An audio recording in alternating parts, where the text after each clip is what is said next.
अस्सलाम वालेकुम व्यूअर्स, मैं उम्मीद करती हूँ कि आप सब खैरियत से होंगे और आजकल की सर्दी को खूब इंजॉय कर रहे होंगे। प्लीज़ मेक श्योर कि आपने अपना बहुत ख्याल रखना है ताकि आप बीमार ना पड़ें।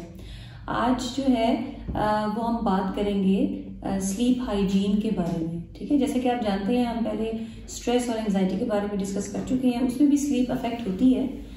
लेकिन कई दफ़ा तो ऐसा होता है कि अगर स्ट्रेस और एंजाइटी नहीं भी है तो फिर भी जो है वो लोगों को नींद जो है वो लेट आती है और उससे चूंकि नींद पूरी नहीं होती और सुबह फिर आपकी जो परफॉर्मेंस होती है वर्क पे वो बहुत अच्छी नहीं होती है और इस तरह आपकी जो वर्क है उस पर बुरा इफेक्ट पड़ता है।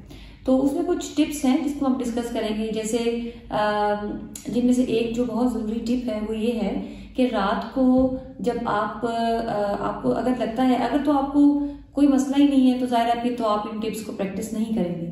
लेकिन अगर आपको इशू है, आप बेड पे जाते हैं, नॉर्मली एक इंसान जब बेड पे जाता है तो उसको आधा घंटा लगता है सोने में, लेकिन अगर आपको लगता है कि आप 2 घंटे लग जाते हैं तो देन दैट्स एबनॉर्मल और आपको कोई एंजाइटी या स्ट्रेस भी नहीं है, तो आप अपने लाइफस्टाइल फैक्टर्स को जरा थोड़ा सा स्टडी करें कि आप ऐसा क्या कर रहे हैं। फॉर एग्जाम्पल, अगर आप शाम को जो है सोने से 1 घंटा पहले अगर आप चाय पीते हैं, उसको आप उस पर नजरसानी कीजिए कि उसको जरा थोड़ा जल्दी ले जाइए, 3-4 घंटे पहले ले जाइए। दूसरी बात यह है कि कुछ लोगों को, बल्कि बहुत से लोगों को, हम सबको आदत है कि हम मोबाइल फोन्स को देखते हैं सोने से पहले।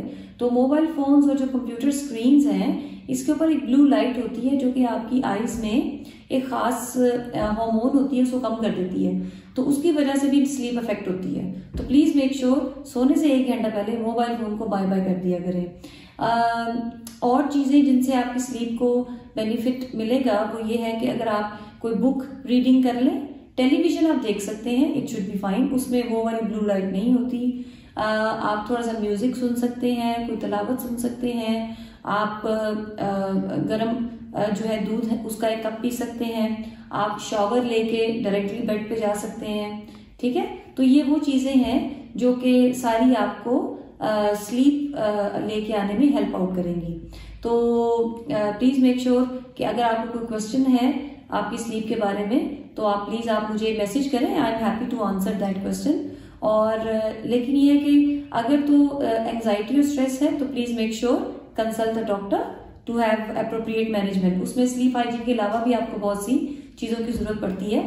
और लेकिन इन सब टिप्स को प्रैक्टिस करने के बाद भी अगर आपकी तबीयत सही नहीं होती तो फिर भी आपको चाहिए कि आप डॉक्टर से कंसल्ट करें। Thank you so much.